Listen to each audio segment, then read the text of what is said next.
données intégrées. If you're watching this and you're only speaking English or English and another language but not French, I'm sorry, this session will only be held in French. Alors, pour cette session Ask the Expert, je suis accompagné de Ismaël. Salut Ismaël. Salut, bienvenue tous. On est tous les deux Cloud Advocate chez Microsoft sur la partie data. Et je ne sais pas si vous l'avez vu, mais on vient d'animer ensemble une session justement sur cette plateforme de données intégrées. Alors, Ismaël, est-ce que tu peux nous résumer en 2 mots déjà le contexte, puisqu'on a fait une démonstration en fait fil rouge sur l'ensemble de la présentation. C'était quoi un peu le sujet de cette démo? Bon, on a suivi un démo d'un processus de procuration pour les votes, comment ça passe en France. Et notamment, la partie la plus importante qu'on a fait, c'est faire l'évolution naturelle de l'application, de comment on passe d'avoir notre première instance de base de données Cosmos DB, et à partir de là, on va passer à faire une partie d'analytics, comment on peut intégrer les choses, et jusqu'à arriver à avoir des reports en Power BI, simplement. Ok. Alors, c'est une session Ask the Expert, donc bon, on peut avoir une conversation avec Ismaël pendant longtemps, on a plein de choses à raconter, mais on est surtout là pour répondre à vos questions. Donc, n'hésitez pas à rejoindre, si vous êtes en live avec nous, à rejoindre le chat qui est dans Microsoft Teams et à poser des questions. Je vais avoir un œil sur les questions et on va répondre à vos questions. Alors, la première partie de la conversation qu'on a eue ce matin dans notre session, c'était sur les bases de données transactionnelles, donc vraiment la base de données qui va faire tourner notre application. Et du coup, on a fait le choix d'une base de données qui est un peu spéciale, dont on n'a pas l'habitude de parler en tant que dev, en tout cas. Est-ce que tu peux nous en dire plus sur Cosmos DB? On a parlé donc sur Cosmos DB, que c'est la base de données NoSQL de Microsoft, qui est un, bon, je dirais un petit bijou de services de Microsoft, parce que c'est une base de données assez diverse. On peut la programmer avec des différents langages. Quand je parle de langage, plutôt, je parle d'API de programmation, donc on peut faire des inserts avec SQL classique, donc, comme on connaît bien, mais on peut faire aussi des API type Mongo, donc on peut partir de JSON direct à la base de données, qui c'est déjà bon, pratique pour beaucoup de gens. Aussi, on supporte Cassandra et même les API type graph, Ouais. bon, pour des représentations graphiques, des graphes, pardon. Du coup, c'est assez divers, c'est assez riche, et bon, et surtout, c'est une base de données. Bon, c'est une base de données type NoSQL déjà d'origine est distribuée et pensée à la large échelle. Donc, c'est une base de données qui va grandir très facilement, selon les besoins, bien évidemment. Alors, tu parlais de scalabilité. C'est vrai qu'une des annonces qu'on a eues à Microsoft Build, c'est sur le tiers serverless de Cosmos DB. Auparavant, le stockage était limité à 20 gigas.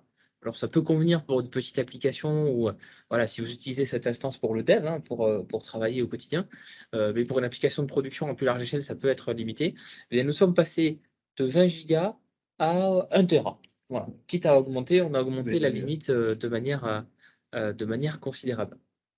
Il y Alors, a eu aussi un truc de réduction des RU, non, qu'on ne pouvait pas réduire. ouais, tout à fait, tout à fait. Alors, l'unité de mesure de dimensionnement de Cosmos DB, c'est le RU, qui veut dire Request Unit.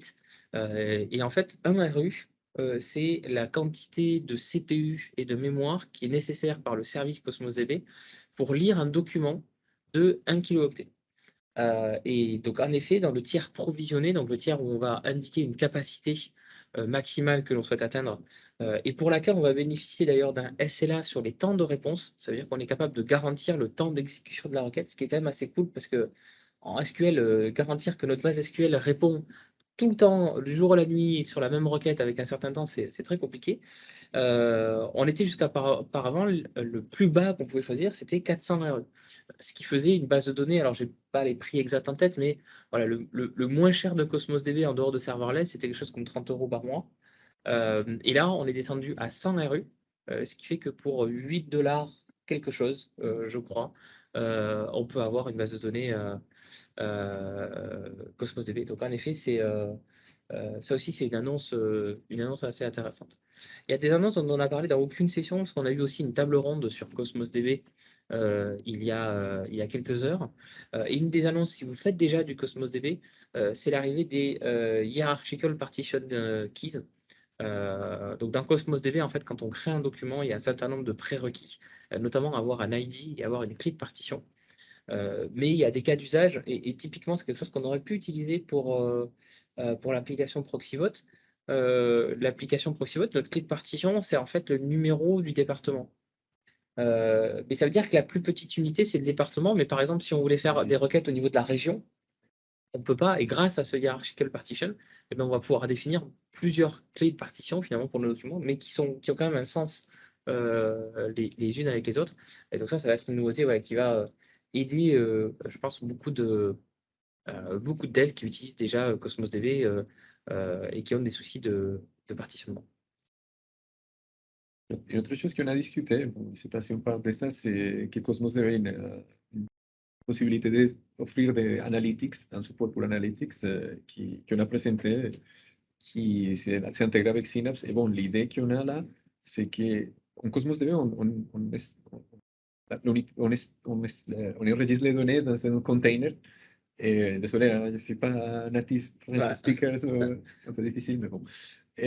Non, la unité où on enregistre les choses, c'est un container. Et dans ce cas, pour un cas d'utilisation d'analytics, on va créer un container à côté qui va nous permettre de faire des requêtes plus efficaces. Mais comment ça se passe? Ça se passe parce que les données sont stockées d'une manière de colonne. Ça qui va faire que, bon, certaines opérations vont être plus rapides, notamment quand on fait des agrégations type sum ou average, etc. Et aussi, bon, quand on veut virer des colonnes, si j'ai besoin que de deux colonnes, bon, je vais lire mes deux colonnes, je n'ai pas besoin De lire toute la ligne entière juste voilà. pour. Du coup, c'est des optimisations intéressantes qui sont très utilisées quand on fait des analytics après. Donc, et la partie qui est plus intéressante de ça, c'est comment ça s'intègre en fait. Parce que notamment quand on parle d'une base de données opérationnelle et on veut faire ce type de représentation d'analytics, comme dans un data lake avec Fisher Parquet, il faut faire tout un tas d'étapes. Il faut faire un ETL qui va faire d'extraction de données, qui va exécuter peut-être avec un pipeline Spark, faire des choses pour arriver finalement à avoir les données d'une bonne forme. Mais avec Cosmos DB, cette fonctionnalité de Azure Synapse Link, on peut faire ça juste avec un clic.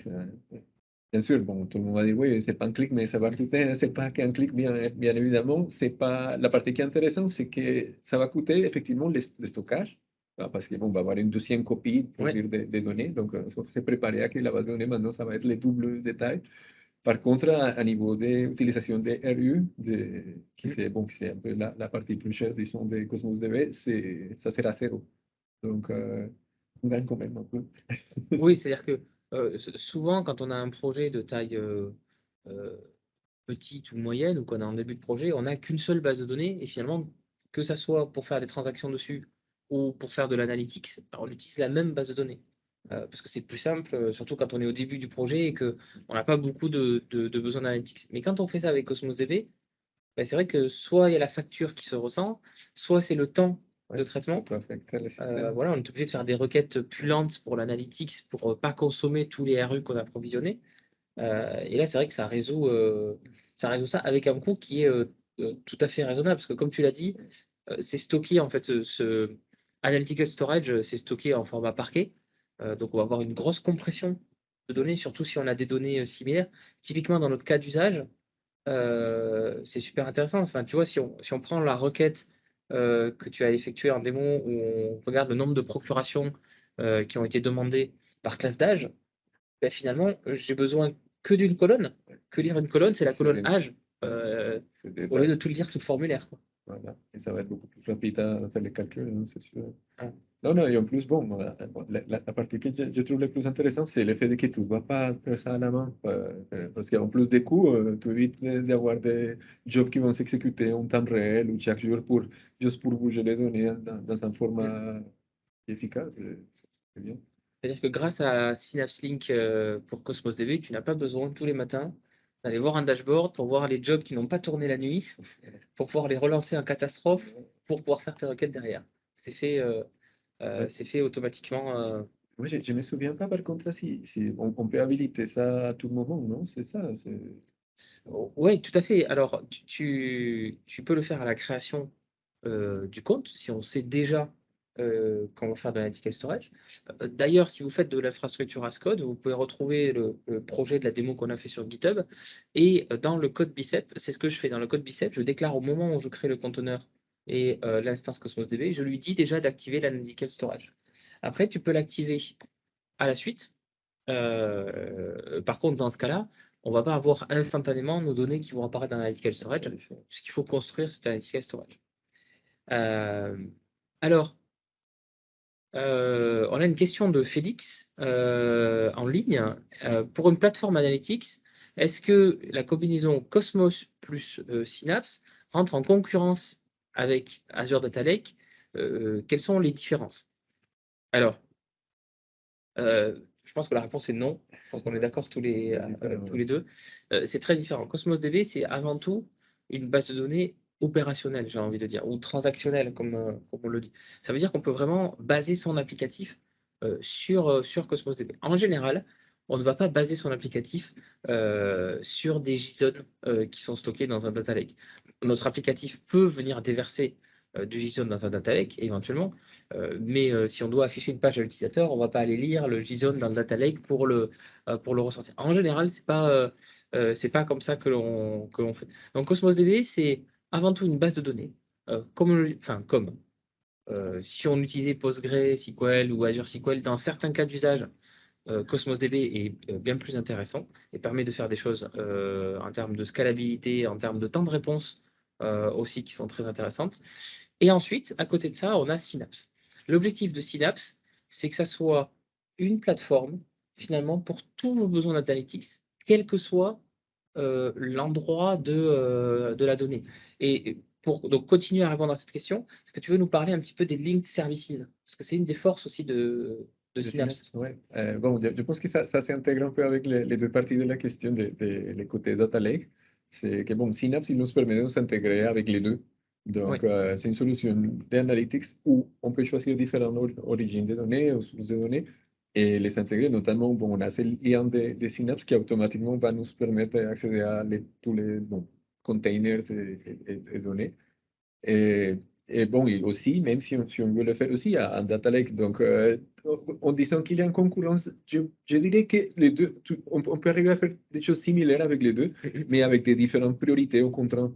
Par exemple, un Data Lake, souvent on l'utilise aussi, bon, parce qu'on peut stocker, bon, déjà parce que le storage est pas cher, mais parce qu'on peut stocker tout type de fichiers aussi. Donc, si dans mon besoin, j'ai besoin, par exemple, de traiter des vidéos, traiter des images, bon, peut-être ça me convient aussi d'avoir un truc qui est flexible pour ça et pour des autres tâches. Bon, où j'ai mis des fichiers parquets ou des arbres d'un format qui est compatible.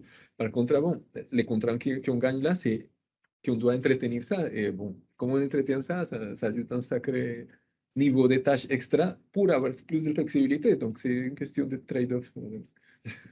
On dit trade-off en français, par contre. Oui, c'est un compromis. Voilà, c'est une question de compromis. Ouais. J'ai eu du mal à trouver parce que je dis trade-off moi aussi, même en français. Donc, j'ai eu de la chance de trouver le mot compromis aussi. C'est vrai que donc, Synapse, c'est censé être pour tous vos besoins d'analytics, quelle que soit l'origine de la donnée. Donc, Ismaël a parlé des lignes services. En fait, on supporte déjà dans Synapse Analytics un grand nombre de services où il y a déjà des connecteurs, bien évidemment pour Cosmos DB. Nous avons d'ailleurs annoncé à Build, c'est une des annonces Synapse Link pour SQL Server. Ça veut dire que c'est exactement la même chose que tu as décrit, mais pour la base SQL, pas d'ETL, pas besoin de surcharger la base SQL de prod de manière transparente en background. On va venir, pareil, prendre les données de SQL et venir les mettre en format parquet, enfin en format column storage pour l'analytics.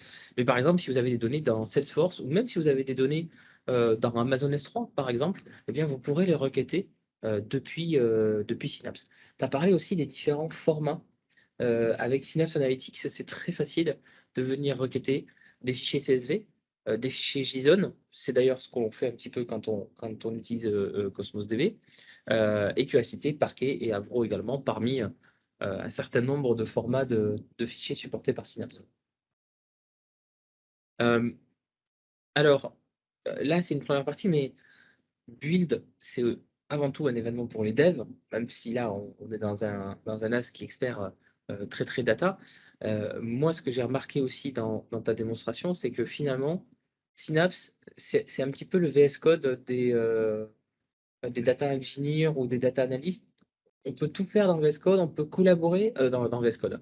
C'est mon habitude de dev, on peut collaborer dans Synapse Workspace Oui, ça c'est intéressant. On n'a pas parlé, bon, on a parlé de tous ces tâches d'intégration des données, Ouais. un peu de requêtage un peu, mais on n'a pas parlé de ça, de que bon, on a l'option d'enregistrer et travailler ensemble dans les mêmes types de queries, de requêtes, et les partager. On n'a pas besoin de partager des SQL par ici par là, des fichiers, ou même dans un GitHub. Et c'est là où je vois la différence. Bon, effectivement, on peut utiliser Azure Data, pardon, on peut utiliser Data Studio, qui c'est comme le Mhm. VS Code pour data. Si, bon, pour certains types de choses, mais la partie sympa de Synapse Studio, c'est que c'est un peu plus user-friendly. Disons que si on a un utilisateur un peu plus analytics, bon, il pourra venir là Ouais. plus facilement à trouver ses repères et faire les choses comme il faut. Donc, bon, je pense que les outils ne sont pas exclusifs, c'est juste les différentes casquettes qui va Ouais. choisir. Donc, Et alors, dans ta démo de Synapse Analytics, on a montré donc la partie data. Donc sur le pool serverless, on a pu créer des vues, mais qui sont en fait des vues sur des données qui sont stockées dans le Analytical Store de Cosmos DB. Mais du coup, ça, c'est un peu une casquette data engineer qui va préparer les données pour le data analyst derrière, qui a besoin de tables propres. On a vu très rapidement la partie développe. Mais dans la partie développe, il y a plein de choses qu'on peut faire. Je pense au notebook, à les Spark, pipelines aussi, oui, les pipelines. effectivement, bon, les métiers ont changé, hein. Avant, on faisait que SQL et ça, c'était suffisant pour faire tout. Ouais, Maintenant, bon, d'un côté, les jobs Big Data, presque tout s'écrit en Spark, donc supporter les API de Spark, c'est un truc naturel et qui ont fait, et notamment avec ce concept de pool, que c'est comme un système, bon, qui sont des machines ou des clusters qu'on allume pour faire les requêtages des données qui sont ailleurs. ouais. Après, bon, ça peut être tout le temps présent, ça peut être aussi serverless, donc on en a besoin, on fait vraiment la requête et on allume la machine et c'est bon après, et on paye que pour la consommation, ou on a un truc dédié qui va tout le temps en train de faire des choses.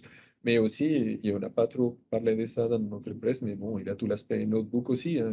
Aujourd'hui, les gens, la grande majorité des choses data aussi, ils sont très intégrés avec bon, toutes les solutions de AI. Et là, on parle qu'on va faire Python et on va faire ce type bon, de traitements qui vont enregistrer dans un notebook, qui est aussi supporté pour Synapse. Oui, c'est vrai on en a pas parlé parce que bah, c'était une session de 30 minutes et même là, on a un peu moins de 30 minutes avec vous. Donc, il y a beaucoup de choses à couvrir pour parler de la Intelligent Data Platform.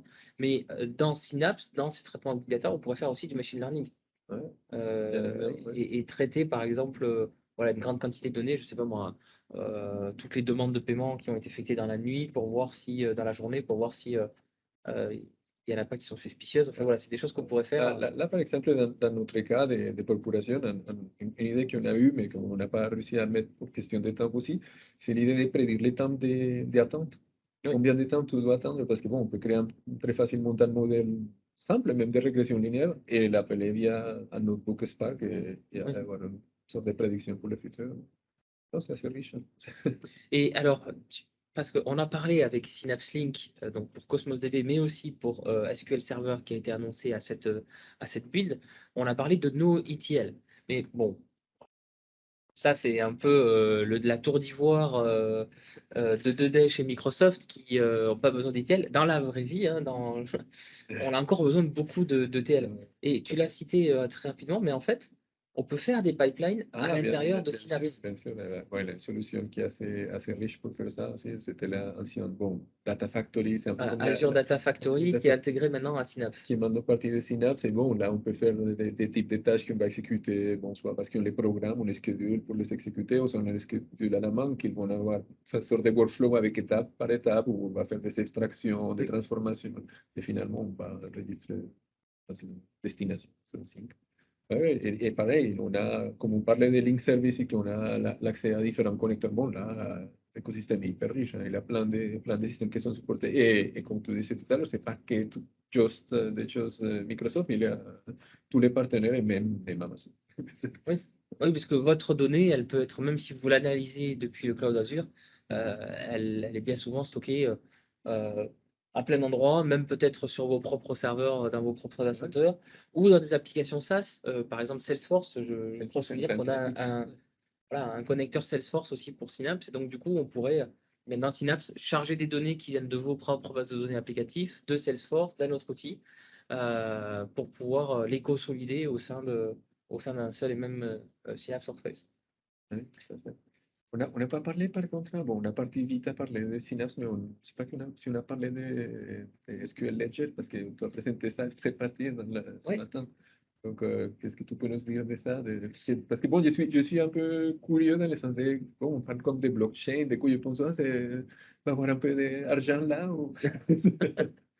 Oui, alors voilà, si vous voulez frimer en société, vous pouvez dire que grâce à SQL Server 2022, on peut dire qu'on est un SQL blockchain developer. On pourrait presque dire ça, même si techniquement, c'est pas tout à fait exact. Et il y a eu pas mal d'annonces sur SQL Server. Alors, j'en cite une, c'est juste la Local Dev Experience qui vous permet d'avoir un Azure SQL, donc avec l'ensemble des fonctionnalités d'Azure SQL en local, qui tourne dans un conteneur et d'avoir des outils avec Azure Data Studio qui vous permettent en fait de prendre vos modifs par exemple, de schéma, vous avez rajouté une colonne, etc., les envoyer dans GitHub et puis ensuite avoir une CI/CD dans GitHub qui va vraiment déployer ce changement de schéma dans votre base de données Azure qui elle est stockée sur Azure. On n'a pas fait de démo là-dessus, mais ça c'est quand même les changements de schéma en production, en CI/CD à large échelle. Voilà, c'est un sujet, on apporte des outils là-dessus. Et une des grosses nouveautés moi, qui m'a vraiment impressionné de Azure SQL, c'est ce fameux database Ledger. L'idée, c'est de se dire comment on peut s'assurer que personne, même en ayant tous les accès aux routes, super administrateurs, ne puisse venir falsifier en fait l'intégrité des données et que l'on puisse avoir un audit de savoir à quel état était la base de données à n'importe quel moment. Et donc en fait, comment ça se passe avec Database Ledger? Le principe est finalement assez simple. On fait une transaction SQL, donc transaction, enfin, on a l'habitude quand on est dev ou qu'on fait de la data avec des bases de données relationnelles, on fait une transaction sur SQL. Quand la transaction est faite, en fait, le résultat de cette transaction va être commité dans un ledger. Donc le ledger euh, la blockchain en fait est un sous-ensemble, on va dire, un type particulier de ledger. Et donc en fait, on va avoir des blocs de transactions, comme on a des blocs dans la blockchain, qui vont être enfin, avec un hash d'identification. Et le résultat de ce bloc, pour le comité, dans une espèce de blockchain, dans le ledger, en fait, on va l'envoyer sur un service externe. Il va être stocké en dehors de la base de données. Et on a deux options aujourd'hui. Le premier, c'est d'utiliser Azure Storage, mais avec une petite fonctionnalité qui est assez méconnue, qui est les blob append only. Ça veut dire que le service Azure Storage, en fait, te certifie que personne ne peut venir modifier quelque chose qui a déjà été écrit. Et puis, on peut aussi avoir des immutable storage policy qui là empêchent quiconque, y compris l'administrateur de la souscription Azure, de, excusez-moi, de supprimer le fichier ou de supprimer le compte de stockage ou même de supprimer sa souscription tant qu'il y a un fichier qui est bloqué. Alors ça, c'est un moyen, ça ne répond pas à tous les besoins. C'est pour ça qu'on a aussi un service de Ledger as a Service qui s'appelle Azure Confidential Ledger. Et tu peux aussi donc stocker ces blocs ces hash des blocs de transactions dans Azure Confidential Ledger. Mais ces cas, par exemple, bon, ça semble un cas un peu extrême, mais c'est un cas qui arrive souvent dans la vie réelle, qu'on a besoin d'avoir des choses qui vont montrer l'intégrité, que personne ne touche. Exactement. Et alors là, j'ai montré sur une table une updatable ledger table, donc une table avec un ledger derrière et sur laquelle en fait on va pouvoir avoir ce ledger. Mais du coup, on a aussi un nouveau type de table qui est arrivé avec cette nouveauté, qui sont les tables append only. Et là, c'est une table dans laquelle on ne peut pas faire ni d'update ni de delete. Et donc ça aussi, ça peut être super intéressant. Des fois, on a besoin d'avoir des tables de log ou des tables d'audit. Et c'est toujours compliqué de on peut mettre des droits sur les utilisateurs SQL, etc. On leur donne que la permission de faire un insert. Mais il y a quand même un super utilisateur quelque part qui avait les droits de faire ça. Avec les updates, avec les appends only table, plus personne a le droit de faire des modifications sur les données qui sont déjà dans la base. Est-ce qu'il y a encore des questions? Non, nous n'avons pas de questions sur le chat. Est-ce que tu as un petit mot de la fin à nous dire, une nouveauté qui t'a particulièrement marqué ou une fonction Non, je pense que la fonctionnalité qu'on a mentionnée, qui fait la même chose que pour Cosmos, pour SQL, c'est assez intéressant parce que bon, il y a beaucoup de gens qui sont déjà sur SQL et les fait de pas devoir faire à la main toute cette histoire de transformation juste pour laisser après les choses. pour faire de Ouais. l'analytics, c'est assez riche, hein, c'est assez puissant. Non, ça c'est une chose qui est très plus intéressant. Et après, bon, on a, bon, c'est pas forcément c'est data pure, mais toutes les intégrations qui commencent à sortir pour AI aussi, qu'on a parlé, bon, que Satya a parlé hier, toutes les data models, tu vois, Mm. donc c'est une bonne intégration des deux, que chaque fois elle est plus poussée, la plateforme, et c'est très bien. Super. Bah, écoutez, moi, ouais, la nouveauté, c'est difficile de choisir une nouveauté Ouais, parmi l'ensemble des nouveautés parce qu'il y a sur le scaling de Cosmos DB, on en a parlé un petit peu, il y a plein de nouveautés qui sont, je trouve, très intéressantes. Le non ETL pour SQL Server, ça aussi, c'est quand même quelque chose qui, à mon avis, va simplifier la vie de beaucoup de data scientists. Je citerai peut-être l'intégration avec Power BI parce que finalement, on a parlé de Cosmos DB, de Synapse et tout ça, mais tous ces chiffres-là, toutes ces datas, toute cette analytique, si on ne la remet pas entre les mains des gens qui ont besoin de cette donnée-là, ça ne sert pas à grand-chose. Et là aussi, Power BI, en fait, on peut avoir intégré ces workspaces Power BI et ces rapports Power BI directement dans le Synapse Workspace. Ça veut dire que si vous avez juste une toute petite équipe et que vous avez toutes les casquettes, data engineer, data scientist, data analyst, en fait, vous avez besoin que d'un seul outil finalement pour toutes ces casquettes-là. Et si vous êtes plusieurs, si vous avez la chance d'être plusieurs, bah, vous pouvez tous collaborer au sein du même outil. ouais, non, tu as raison, une partie qui est très importante, c'est bon, la collaboration, hein, on ne fait jamais ça toute seule, donc avoir des outils pour faire ça, Ouais, c'est clé. très bien. Merci à toutes et à tous de nous avoir rejoints pour ce Ask the Expert.